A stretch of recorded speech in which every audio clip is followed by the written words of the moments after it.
I want you to take a second to imagine a piece of knowledge that is so dangerous that simply knowing about it can cause yourself and future generations to suffer. That is the thought experiment known as Roko's Basilisk, and that is exactly what we're going to be talking about today.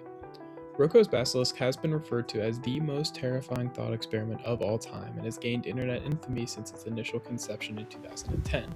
So, if that sounds interesting to you, then join me today as we discuss Roko's Basilisk and other similar concepts and the consequences that the actions you take today have on your future. On July 23rd of 2010, a user who went by the name of Roko on the discussion board site known as Less Wrong made a post titled Solutions to the Arduous Burden, the Quantum Billionaire Trick. The seemingly innocent thought experiment quickly gained traction and was believed to be so dangerous that the creator of Less Wrong banned discussion of the topic for nearly 5 years. But if this post was believed to be so dangerous, what was the actual content of it? Essentially, Roko's idea goes as follows. In the future, a malevolent artificial intelligence system would punish and torture any individual who knew about the development of the system and did not contribute their time and disposable income to assist in its creation. Now, that is putting it very simply, and the actual post is much longer, however, I won't read it here. And that's how the thought experiment known as Roko's Basilisk was born, the quote-unquote basilisk portion of its title being named after the basilisks found in the European bestiaries and myths, capable of causing death to anyone with only its gaze. Where the post itself gets interesting is that according to the theory itself, just by reading the post and acknowledging the existence of the basilisk, the reader would then be subject to the torment of it once it reaches singularity, and thus Roko effectively uses the concept of Pascal's wager, and for those who are unfamiliar, I'll explain what that actually is.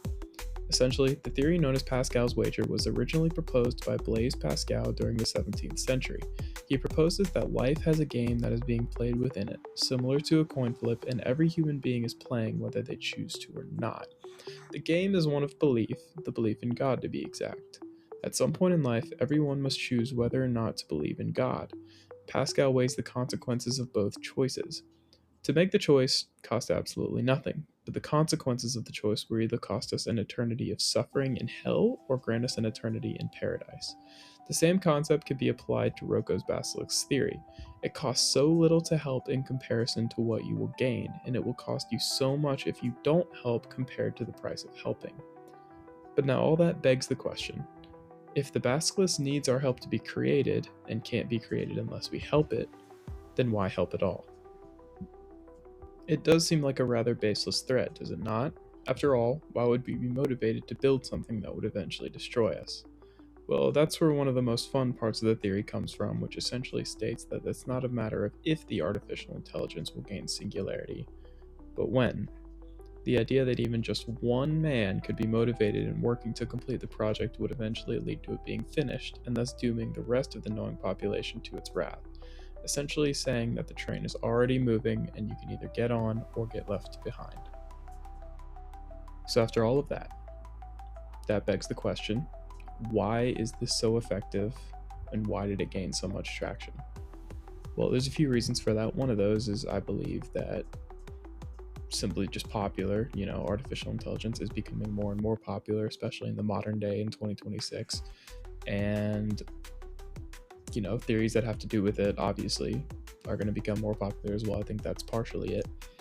But another part of it, which a lot of people don't talk about, is that it deals with info hazards. What are info hazards? For those of you who don't know, essentially it is information that can hurt you just by knowing it.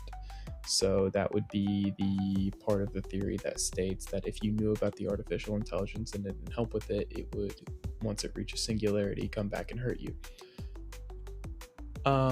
We see this oftentimes in internet horror. For those of you who are familiar with the Mandela catalog, that would definitely be an example of an info hazard or information that is not desired to be known, and there's a ton of others.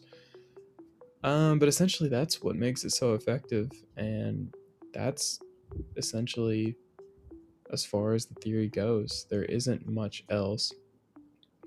If you do have the time, I would definitely suggest that you go read the full post for yourself. There are copies of it available online. I'm sure you can find some fairly easily. But that is going to do it for this video. I really appreciate you guys sticking to the end this long. I know this was a little bit of a shorter video, but we'll have some longer form content coming in the near future. I just want to get the hang of the editing first, because I am fairly new to YouTube and this is all fairly new to me. But I thought this theory was fun, and I figured that I would just bring it up because I originally heard about Roko's Basilisk from Wendigoon, who I'm a big fan of.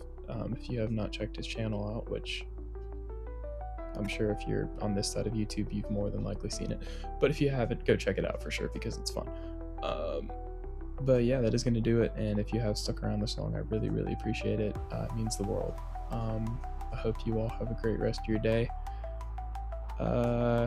And if you have the time, again, look into this for yourself, because it is a really fun theory, and I would encourage you to check it out and do your own research on it. But yeah, that is going to do it. Like, subscribe, do whatever you want, and I'll see you guys in the next one. God bless. Peace.